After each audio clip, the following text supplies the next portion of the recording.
ప్రభావతి, ఏంటి ఏదో పాచిపోయిన వాసన వస్తుంది? ఇదా ఉప్మా అండి, పడేయడానికి వెళ్తున్నా. అంత ఎక్కువ చేసినావా? మీరు తిని బలుస్తారని. దీని పేరు ప్రభావతి, దీనికి కోపం చాలా అతి, ఇదో పెద్ద నీకు లేదు మతి.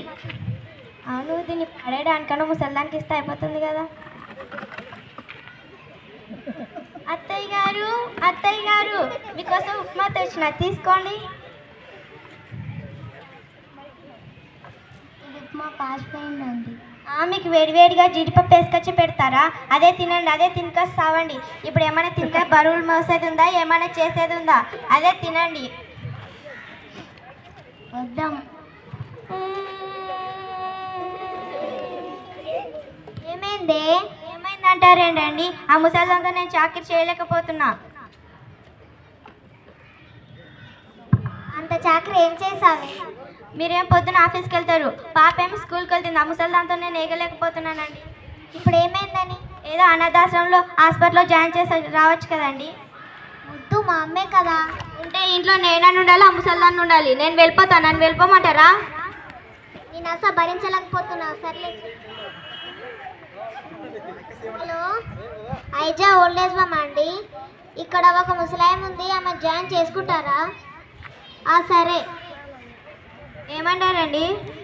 అనాథ అయితేనే చేసుకుంటారంట, లేకపోతే లేదంట. ఇంకా చాలా అనాథాశ్రమాలు ఉన్నాయి కదండి, వాటిలో ఫోన్ చేసి అనాథని చెప్పేయండి. సరే.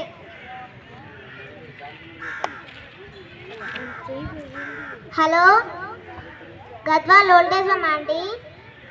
ఇక్కడ ఒక అనాథ ఉంది, ఆమె జాయిన్ చేసుకుంటారా? సరే, జాయిన్ చేసుకుంటారంట. అయితే బ్యాగ్లో బట్టలు పెట్టేదా అండి? నాన్నమ్మని ఎక్కడ వదిలేసి వస్తున్నారు నాన్న? ఓల్డ్ ఏజ్ హోమ్ అమ్మా. ఎందుకు నాన్న?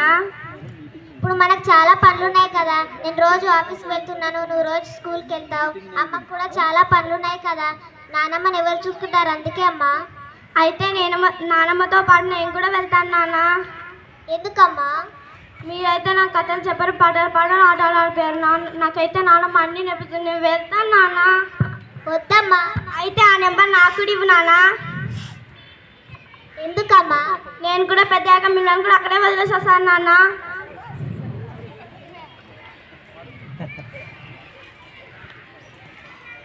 ఎందుకమ్మా అంత పెద్ద మాటలు మా మనసులు బాధ పెట్టు. అమ్మ ఒక మీద నాకు కానీ పెట్టచ్చు కదమ్మా. నాన్నమ్మకే ఎందుకు పెడుతున్నావు అమ్మ? నాన్నమ్మ అంటే నీ కోపం కదమ్మా. నాన్న మీ బుద్ధి ఏమైంది నాన్న? ఎప్పుడు అమ్మ మాటలే వింటున్నారు. అమ్మమ్మని కూడా మా అమ్మ వాళ్ళు వదిలేస్తే నువ్వు ఇలానే చేస్తావా అమ్మ? అలా చేయకూడదు కదమ్మా. సారీ అమ్మా, ఇంకెప్పుడు అలా చేయను. ఏవండి ఇప్పుడు నుంచి అత్తయ్యను బాగా చూసుకుందామండి. నువ్వు ఇంత సంతోషకరమైన మాట అంటే నాకు ఎంత ఆనందం ఉంటుంది. సర్లే, అమ్మ దగ్గరికి వెళ్ళి క్షమాపణ అడుగుదాం, పదండి.